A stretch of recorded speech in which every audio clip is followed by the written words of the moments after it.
I was late because the elevator decided to stop between floors and hum like it was contemplating its existence. This was not unusual. The building did that sometimes. Or maybe it was just my building, reacting to me the way cheap electronics always did, flickering lights, dying batteries, phones heating up in my pocket like they were nervous. I leaned against the metal wall and waited for gravity or mercy to kick back in, scrolling through messages that refused to load. When the doors finally slid open, the hallway smelled faintly of ozone, which I noted only because it had been happening a lot lately, as if the air itself was being quietly rewired. She was standing outside my apartment, not leaning, not pacing, just standing there perfectly still like someone had pressed pause on her while the rest of the world continued at a lower frame rate. I assumed at first she was lost, or selling something unpleasant, or part of a new trend where people waited silently outside strangers' doors until the universe rewarded them. I cleared my throat because that's what humans do when faced with uncertainty, and fumbled for my keys. "You're blocking my door," I said, immediately regretting it because it sounded rude, and because she turned her head in a way that suggested she had already known I was there long before I made noise. Her eyes focused on me with professional interest, not curiosity, not annoyance, interest, like a mechanic inspecting an engine before deciding which part to remove. "Apologies," she said, "I will adjust." She stepped aside exactly one pace, perfectly measured, and waited again.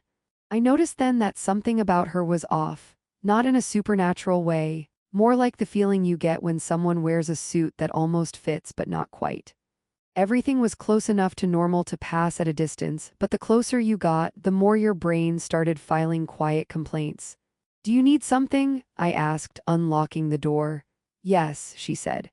Then she stopped as if the word had been the end of a sentence she hadn't fully planned. "Possibly."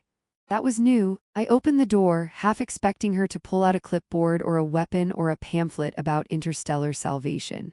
She did none of those things. She simply followed me inside, which was bold, considering I had not invited her, and impressive, considering I didn't stop her. "Can I help you?" I tried again because repetition often fixes confusion. It didn't. She looked around my apartment, cataloging it with her eyes. I got the strange impression that she wasn't judging my taste, but assessing structural integrity, threat levels, escape routes. Her gaze paused on my microwave, then my couch, then the small plant on the windowsill that I kept forgetting to water. "You are alive," she said. "Last time I checked," I replied. "That usually comes up early in conversations, but I respect your process." She tilted her head slightly. The movement caused her long ears, yes, ears, definitely ears, longer than any humans had a right to be, to shift in a way that suggested they were not decorative. They reacted, expressed. I stared for exactly half a second too long.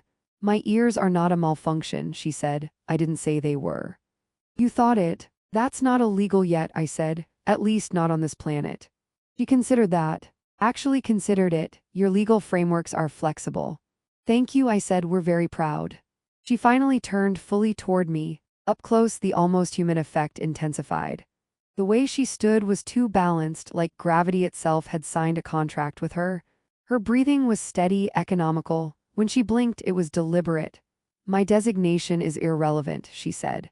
"You may refer to me as whatever is easiest for you." "That's generous," I said. "Most people just give me a name." She paused again. "You may call me Kale." "Great, I know," she said. Of course she did. I gestured toward the couch because when faced with the unknown, hospitality is just fear wearing manners. "Do you want to sit?" "Yes," she said, then remained standing.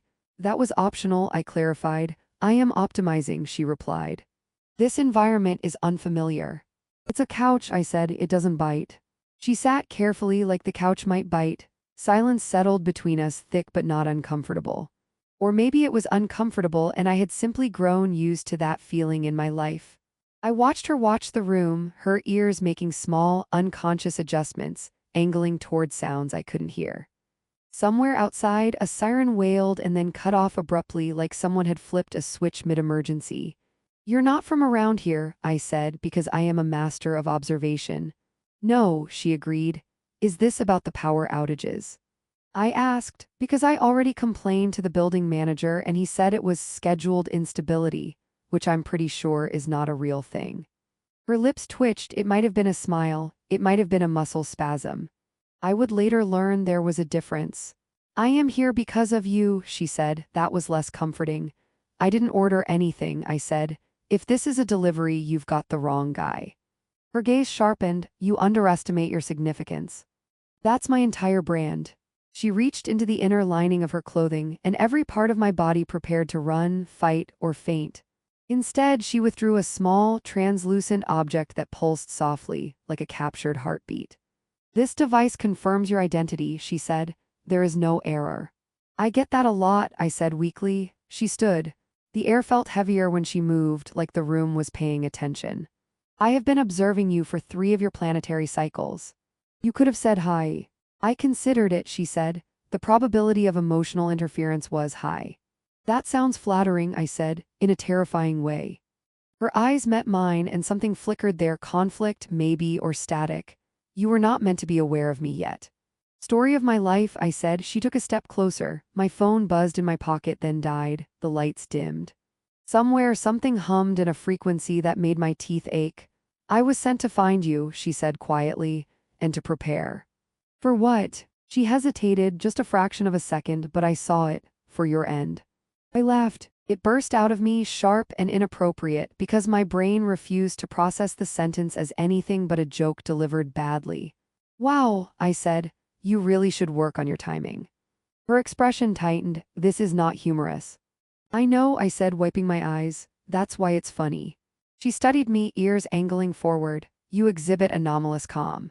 I panic internally, I assured her. It's very efficient. The device in her hand pulsed faster. She looked at it, then back at me. You are not reacting as predicted. Neither are you, I said. You were supposed to kill me already, right? Silence, that told me everything. Well, I said, forcing a grin, this is awkward. Hale did not kill me that night, which I decided was a good sign, though not a guarantee. She stood in the center of my apartment as if the concept of leaving had not yet been invented, holding the softly pulsing device while the lights flickered in a pattern that suggested they were communicating with something beyond their pay grade. So, I said, because silence had become suspicious, is this the part where you explain why an alien warrior is standing in my living room telling me my end is scheduled? She looked at the device again, then deactivated it. The hum faded, the light stabilized grudgingly. Your phrasing is imprecise, she said. Your end is not scheduled, it is authorized. Much better, I said. That clears everything up. She tilted her head, ears angling back slightly. I was beginning to understand that this meant uncertainty, or irritation, or possibly both. You rely on humor to regulate stress. I rely on humor to regulate reality, I said. Without it, things like this get very inconvenient. She nodded once, as if filing that away for later use against me. You are not behaving as my projections indicated. I've been told I'm unpredictable. No, she said. You are statistically improbable. That felt like an upgrade. She moved toward the window, peering out at the city lights like she was checking for snipers, drones, or judgmental constellations. You are under observation, she said. Not only by me. Of course I am, I said. It would be weird if tonight was the one night nobody was watching. She turned back to me. Your planet is classified as a low-tier developmental world. Ouch. Your species exhibits high emotional volatility, inefficient governance, and a concerning fondness for self-destruction. Okay, first of all, rude, I said. Second, you should see our reality TV. She did not smile, but the corner of her mouth did something that suggested she was learning. Despite this, she continued, you produced an anomaly. I pointed at myself. Let me guess, that's me. Yes. I should put that on a business card. She approached again, closer this time. I noticed that when she moved, the air seemed to adjust around her, like physics was being polite. Your existence intersects with multiple probability streams, she said. You destabilize projections. I can't even commit to a haircut. Her gaze softened slightly. That is part of the problem. She reached out, hesitated, then placed 2 fingers lightly against my temple. I flinched, but she did not withdraw. Instead, the room shifted. Not visually, internally, like my thoughts had been briefly opened for inventory. Oh no, I said. If you're reading my mind, you should know it's mostly grocery lists and regret. I am sampling neural patterns, she said. You are noisy. That's what my teacher said. She pulled her hand back, shaking it once as if clearing static. Your cognitive structure is resistant. To what? To us. That landed heavier than everything else. Us, I repeated, plural. She met my eyes, my people. I swallowed. And they want me dead. They want you neutralized, she corrected. Your termination is simply the most efficient method. Of course it is. She stepped back, creating space that felt intentional. I was selected because I have never failed. Great, I said, no pressure. She did not respond. Instead, she looked at the plant on my windowsill, the one I kept forgetting to water. This organism is unhealthy. I know, I said, we have an understanding. She touched one of its leaves, it straightened, the soil darkened. The plant visibly perked up, leaves spreading like it had just remembered its purpose. I stared. You can do that. Yes. Can you fix my back? She looked genuinely confused. Why would I do that? Worth asking. She withdrew her hand. This environment is inefficient, she said. You live surrounded by decaying systems. Welcome to Earth. Her communicator, something embedded just beneath her skin at the base of her neck, flickered to life, projecting symbols that made my eyes ache if I looked too directly. She stiffened. They are checking my status, she said, and I am delaying. That sounds risky. Yes. Why? She did not answer immediately. Instead, she sat on the couch again, this time with less caution. Your emotional responses do not align with expected patterns, she said. You display curiosity when fear would be logical, humor when despair would be efficient. I contain multitudes. She exhaled slowly. You complicate the mission. I get that a lot too. Time passed. I wasn't sure how much. The city outside continued its restless glow, unaware that my executioner was contemplating my personality flaws like a puzzle that refused to be solved. Can I ask you something? I said yes. Are you actually a warrior, or is that just a job title? She considered. I was trained from early development, combat strategy, compliance, emotional regulation was emphasized. And how's that going? Her ears twitched. Adequately. That's alien for not great, isn't it? She looked at me. Yes. That felt like progress. Her communicator flickered again. This time she winced, actually winced. They are increasing pressure, she said. They sense deviation. So what happens now? I asked. She stood. Now I must decide. Between killing me and not killing me.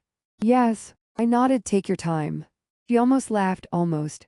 Outside, something streaked across the sky, too fast, too clean. She noticed. Her posture shifted, warrior instinct snapping back into place. They are closer than expected, she said. Of course they are. She turned to me, eyes sharp, ears angled forward. If I fail, others will come. Will they also stand awkwardly in my apartment? They will not hesitate. Well, I said, forcing a smile, then I'm glad you're the hesitant one. She studied me for a long moment, as if weighing a universe on a scale only she could see. Then she made a choice. Then you will need to come with me, she said. Where? Somewhere, she said, where the end is not yet authorized. I grabbed my jacket. Lead the way. We did not leave through the door. Kale took my wrist, firm but not painful, and the world folded like it had been embarrassed to be seen in 3 dimensions. My stomach attempted to relocate. My thoughts scattered. When reality snapped back into place, I discovered that screaming in transit was pointless because sound had apparently opted out of the experience. When it was over, I was on my knees on something cold and metallic, trying to remember my name in the correct order. You are intact, Kale said. That was not the question I was about to ask, I replied, still kneeling. But good to know. The space around us was wrong in a different way than Earth had been wrong. The air felt thinner but smarter, like it knew what lungs were supposed to do. Light came from no visible source and shifted subtly as I moved, as if the room was paying attention. This is a relay sanctuary, Kale said. Temporarily outside standard observation. Of course it is, I said. Nothing says safety like the word temporary. She helped me up. That alone told me how far things had shifted. The warrior who had been sent to end me was now steadying me, her hand lingering a second longer than necessary before she withdrew it, as if surprised by the choice she'd made. They will find us, she said. Eventually. Story of my life, I said, but with better lighting. Her ears flicked. I'd learned enough to know that meant anxiety. The sanctuary did not stay quiet. A ripple passed through the air, then another. Kale stiffened. They are here sooner than projected, she said. Of course they are, I said. No one ever respects a good grace period. Figures emerged, resolving themselves out of layered light and geometry. They looked nothing like Kale and nothing like me. They were tall, angular, their forms constantly adjusting as if reality itself couldn't quite agree on them. Enforcers. Their presence pressed against my thoughts like a headache with opinions. Kale, one of them said, though it did not use sound, "You are in violation." She stepped in front of me without hesitation. "I am aware." "You were assigned a termination," the enforcer continued. "You delayed, you deviated." "I evaluated," she said. "The evaluation was complete the moment authorization was issued." I leaned around her shoulder. "You know, on my planet we at least pretend to listen to appeals." The enforcers turned toward me. The pressure increased. "There it is," I muttered. "That's the murder look." Hale's voice sharpened. "He is not a threat." "He is an anomaly," they replied. "He destabilizes probability structures. His continued existence introduces unacceptable variance." "I introduce variance to most rooms I enter," I said. "It's a talent." They ignored me. "You were created to prevent this," they said to Kale. "Your purpose is clarity." She hesitated. I felt it even without looking at her. The implants beneath her skin reacted, faintly glowing, pushing against her thoughts. "I was created to obey," she said, "but I have learned. That is not your function." "No," she said, "it is my choice." The word landed like a weapon. The enforcers advanced. Time fractured. Kale moved with terrifying precision, her body a blur of intent and training. Fields flared, space bent. I did the only thing I could think to do, which was shout encouragement and duck. "Left!" I yelled, though I had no idea if that helped. She disabled one enforcer, then another, not destroying them but disrupting whatever logic held them together. The third reached for me. Something in me reacted. I felt it before I understood it, a pull, a shift, like a muscle I'd never used before flexing for the first time. The space between me and the enforcer folded. Probability slid. The enforcer missed. We both stared at each other. "Huh," I said, "that's new." Hale looked at me, shock breaking through her control. "You are adapting." "I adapt under pressure," I said, "usually poorly." The enforcers paused, recalculating. "That," one of them said, "is precisely the problem." The sanctuary began to destabilize. Kale grabbed my hand again. "We cannot win this way," she said, "but we can change the equation." "How?" I asked. She met my eyes. For the first time, she smiled, fully, by refusing the premise. She did something I don't think her creators ever intended. She shut her implants down. The glow faded. The pressure lifted. The enforcers faltered, suddenly uncertain. "I am no longer your weapon," she said, "and he is no